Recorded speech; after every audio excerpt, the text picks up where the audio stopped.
Why isn't it better than DVD? How could you say this? The video didn't even start, and yet you're already complaining without letting me tell you why. Your opinion is just bad. Like your channel, because how could you say this?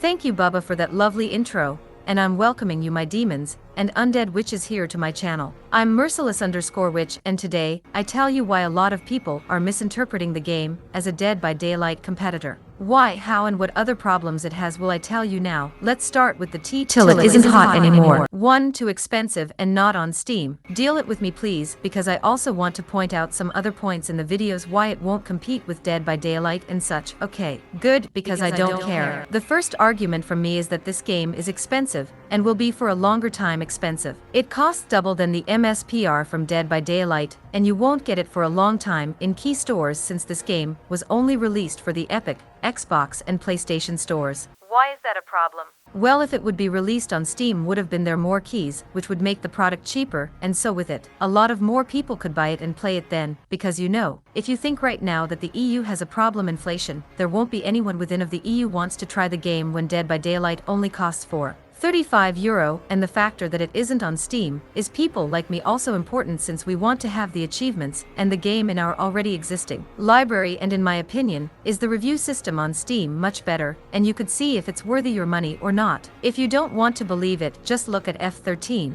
Was too expensive and just died years after it because of it. 2. Rounds are too long and maps too big. This wouldn't be a problem if the game had more than 4 survivors, like the map is so big that you could almost put the double of survivors and objectives in there, because one round could take between 20 to 30 minutes sometimes. I know that they wanted to go with the Friday the 13th theme, but they obviously forgot to make the map a bit smaller. This is something which they have to change soon, because a lot of players don't like that rounds, except it is in a different genre than we all thought, and spoiler, it is. So it is kind of fine, but if it would be in the DBD genre would have been a problem. 3. FPS problems, graphic bugs, and too many polygons. I don't know what this game is doing in the background, but it somehow manages to kill my Intel i7-10700K and RTX 2060 SUPER. Sometimes I go over 100 FPS, and then sometimes I have for 1 second only 1 FPS, which needs to be fixed since this is hurting a lot of the flow from killing demons, picking up items, or basically trying to have fun. This is a problem for me when I play the demon side, since you won't be stuck with a character all the time. As demons you are most of the invisible and faster, while you have to collect red thingies for spawning demons, traps, and other stuff.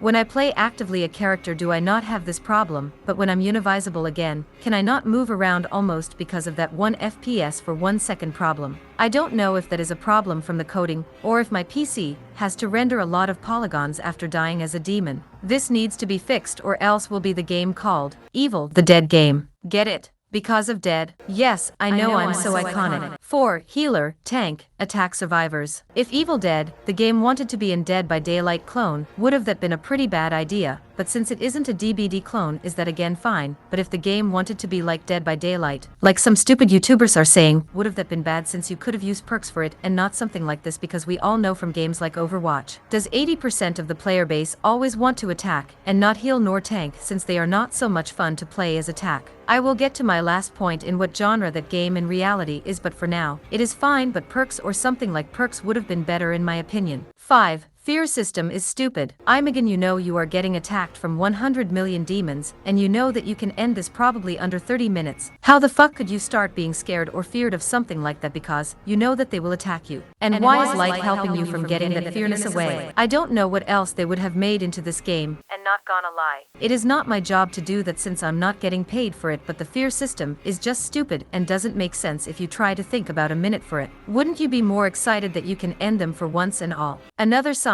that it was more a rush job than a good job. 6. Evil Dead is basically L4D2 and Back for Blood with a drop of F13. Okay, I'll let you stop waiting. Evil Dead, the game isn't a Dead by Daylight clone, because it doesn't want to be one. You morons. And that's why it isn't better than DBD, because it is not in the same genre and doesn't want to be like it. It is basically L4D2 or Back for Blood with a drop of Friday the 13th in it. You kill a lot of demons, aka zombies, in Back for Blood, and have to do some various quests to do like in Friday the 13th. There are no perks which anyone can have, but every character has his own special ability and level tree, where you level the character to get better in sudden stuff, which again is fine on itself, but a lot of people are misinterpreting this as a DBD clone, which it isn't. Evil Dead, the game is what Friday the 13th wanted to be but never could because of his problem with licenses and money issues from the developer team. Anyways, that was it with the video for this week. I know, a little bit short, but the video for next week is going to be longer, I promise. Thank you for watching the video, and hashtag #StanMerciless_witch for longer videos.